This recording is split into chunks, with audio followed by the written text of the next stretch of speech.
अस्सलाम वालेकुम students, welcome to my channel PTB maths. तो आज की जो हमारा टॉपिक है वो प्रीवियस लेक्चर जो था वो हमारा टाइप्स ऑफ मैट्रिसेस पे था। उस पे बेस करता हुआ आज हमारा नेक्स्ट लेक्चर है एक्सरसाइज 1.2 पे। अल्हम्दुलिल्लाह हम फर्स्ट यूनिट की सेकंड एक्सरसाइज पे पहुंच गए हैं। तो उम्मीद है कि आपको समझ आई होगी, इंशाल्लाह आपके लिए ये हेल्पफुल रहेगा। तो जस्ट आते हैं, हम एक्सरसाइज स्टार्ट करते हैं। बिस्मिल्लाहिर्रहमानिर्रहीम। फर्स्ट क्वेश्चन है कि find the following matrices. In matrices में से जो गिवन मैट्रिक्स हैं इनमें से हमने आइडेंटिफाई करना है यूनिट मैट्रिक्स कौन सी है। अब देखें, जैसे पीछे उन्होंने मैंने आपको प्रीवियस लेक्चर में बताया था कि वो आपको आइडेंटिटी मैट्रिक्स का ही दूसरा नाम है यूनिट मैट्रिक्स। अब यहाँ पे उन्होंने आइडेंटिटी की बजाय मेंशन किया कि आप यूनिट मैट्रिक्स फाइंड करें। यूनिट मैट्रिसेस को देखना है, रो मैट्रिसेस को देखना है, कॉलम मैट्रिसेस को देखना है एंड नल मैट्रिसेस को।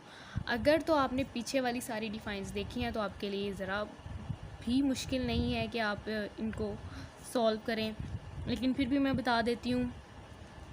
Matrix A, it's my null matrix, क्योंकि इसकी all the entries of matrix A are zero.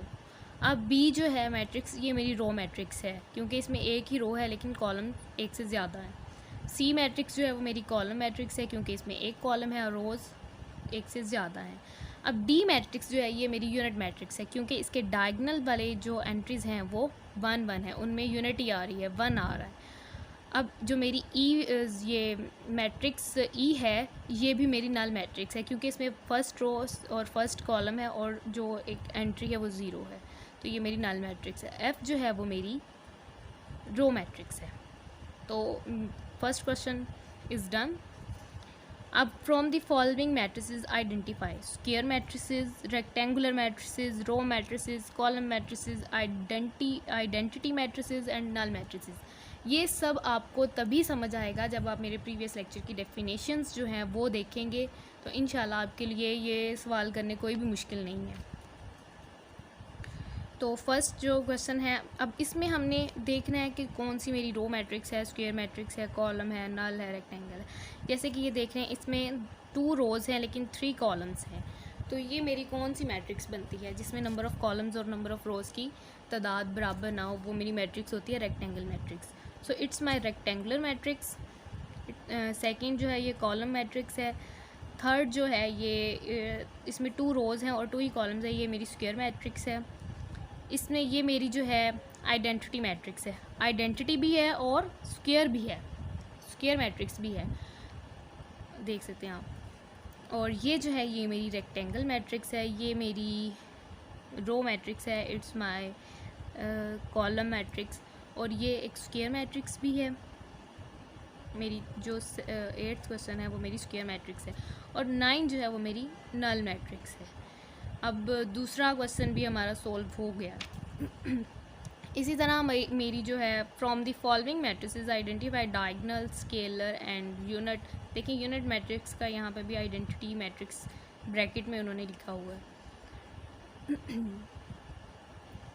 Diagonal को करना है, स्केलर को करना है और यूनिट को करना है। अब हम देखते हैं इनमें से कौन सी हमारी डायगोनल है, कौन सी स्केलर है, कौन सी यूनिट है। देखिए फर्स्ट मैट्रिक्स जो है इसमें जो मेरे डायगोनल की एंट्रीज़ हैं वो सेम है, सेम एंट्रीज़ जो होंगी जिस डायगोनल में अगर एक ही नंबर सेम नंबर है तो वो मेरी स्केलर मैट्रिक्स होती है। तो matrix A is a scalar matrix, matrix B is a diagonal matrix, matrix C is my identity matrix और मैट्रिक्स डी भी है जो डायगोनल मैट्रिक्स है। मैट्रिक्स ई जो है वो 5 - 3 2 आ जाएगा और 1 + 1 2, तो ये 2 2 सेम हो जाएगा, तो ये मेरी क्या मैट्रिक्स होगी, स्केलर मैट्रिक्स। और इसके साथ साथ जितनी भी ये मैट्रिक्स हैं ये सब matrix A B C D E ये सारी डायगोनल मैट्रिक्स भी हैं। तो अब आते हैं क्वेश्चन नंबर 4 पे। Find negative of matrices A B C D and E when A B C D E. अब ये मैट्रिक्स हमें गिवन है, इनका हमने नेगेटिव ऑफ मैट्रिक्स फाइंड करनी है। तो मेरे पास जो मैट्रिक्स ए है मैं इसका सॉल्यूशन करती हूँ। अब मेरे पास मैट्रिक्स ए है जिसके जो कि कॉलम मैट्रिक्स है और इसकी मैंने negative of A matrix find करनी है। सो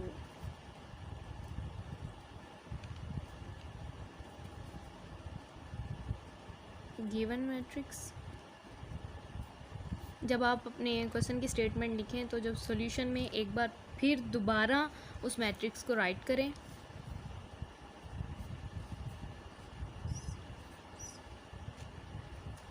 और उसके बाद बताएं कि आपने फाइंड क्या करना है। तो now we have to find the negative of matrix A.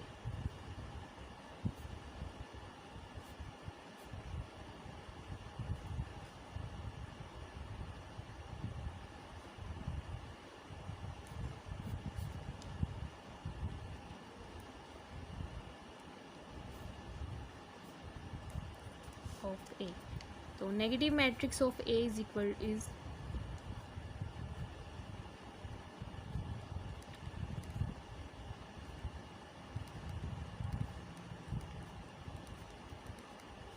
Negative of A.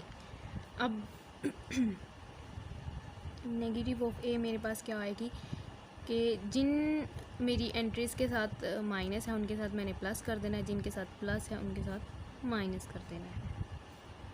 अब आप देख सकते हैं this is my negative matrix of matrix ए। अब ए जो है मेरी थी 1 0 -1। अब मैंने जब इसको चेंज किया है, नेगेटिव ऑफ मैट्रिक्स लिखा है, तो मैंने इसकी जिन एंट्रीज़ के साथ माइनस था उनके साथ प्लस कर दिया, जिनके साथ प्लस था उनके साथ माइनस कर दिया। क्वेश्चन भी आपके इसी तरह हो जाएंगे।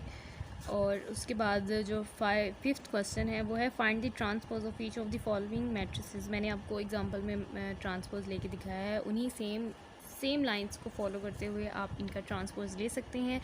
ट्रांसपोज में क्या होता है कि हमारी ऑर्डर जो होता है किसी भी मैट्रिक्स का वो उल्ट जाता है। अगर कोई मैट्रिक्स 3/2 ऑर्डर की है तो उसका ऑर्डर 2/3 हो जाता है। अगर कोई 1/2 की है तो 2/1 हो जाता है। अगर कोई रो मैट्रिक्स है तो वो कॉलम मैट्रिक्स में कन्वर्ट हो जाती है। अगर कॉलम है तो वो रो में। रेक्टेंगल जो है उसका ऑर्डर चेंज हो जाता है उसकी, और स्क्वायर मैट्रिक्स का ऑर्डर चेंज नहीं होता, लेकिन वो उसके फर्स्ट रो को फर्स्ट कॉलम में, सेकंड रो को सेकंड कॉलम में हम चेंज करते हैं। यही हमारी मैट्रिक्स का ट्रांसपोज होता है। जाएंगे अब हम आते हैं 6 क्वेश्चन की तरफ, जो कि है verify that A is equal to this, B is equal to this, then A transpose का transpose is equal to A and B transpose का transpose is equal to B. इनमें से मैं आपको एक क्वेश्चन सॉल्व करके दूंगी। इसमें जैसे है जिसमें भी वेरीफाई आ जाए तो उसका मतलब होता है कि हमारी जो इक्वेशन की दोनों साइड हैं, लेफ़्ट और राइट साइड, उन दोनों का रिज़ल्ट सेम और इक्वल होना चाहिए। अब मैं लेती हूँ मैट्रिक्स ए और उसको मैं सॉल्व करती हूँ। अब मेरे पास मैट्रिक्स ए है जिसका मैंने वेरीफाई करना है कि ए ट्रांसपोज का transpose is equal to A. Given matrix A is this. अब सॉल्यूशन मैं इसका करने लगी हूँ क्योंकि मैंने सॉल्यूशन सॉल्व कर लिया है, तो मैं आपको हर स्टेप पे बताती हूँ कि आपने इसको करना कैसे है। गिवन मैट्रिक्स, इसको मैंने दोबारा लिखा, दोबारा राइट किया। अब टेकिंग ट्रांसपोज, इसका मैंने ट्रांसपोज लिया, A transpose is equal to matrix A का ट्रांसपोज। अब यहाँ पे मैंने ट्रांसपोज ये ले लिया है। फर्स्ट रो जो है वो मेरा फर्स्ट कॉलम बन गया है, सेकंड रो जो है वो सेकंड कॉलम बन गई है। अब अगेन टेकिंग ट्रांसपोज ऑफ ए, यहाँ पे मैंने इस ट्रांसपोज वाली मैट्रिक्स का दोबारा से ट्रांसपोज लिया है। तो इसका जब मैंने दोबारा से ट्रांसपोज लिया तो फिर मैंने फर्स्ट रो को फर्स्ट कॉलम में चेंज किया, सेकंड रो को सेकंड कॉलम में चेंज किया, तो मेरे पास मैट्रिक्स ए बन गई है, जो कि मेरी गिवन मैट्रिक्स थी। आप देख सकते हैं ए इज़ इक्वल टू 1 0 2 1। अब हम लिखेंगे हेंस ए ट्रांसपोज का ट्रांसपोज इज इक्वल टू ए, जो कि वेरीफाई हो चुका है। अब ये हमारी जो एक्सरसाइज 1.2 है ये भी अल्हम्दुलिल्लाह कंप्लीट हो गई है। आप इसको समझ के कीजिएगा, इंशाल्लाह बहुत इजी है, बहुत सिंपल से ये डेफिनेशंस हैं, एग्जांपल्स हैं, क्वेश्चंस हैं, आप करेंगे इंशाल्लाह आपको आपके लिए बहुत हेल्पफुल रहेगा। और मेरे चैनल को ज़्यादा से ज़्यादा शेयर करें, सब्सक्राइब करें, ताकि मेरी नई वीडियोस की, नए लेक्चर्स की अपडेट्स आपको मिलती रहें। तब तक के लिए अल्लाह हाफिज़।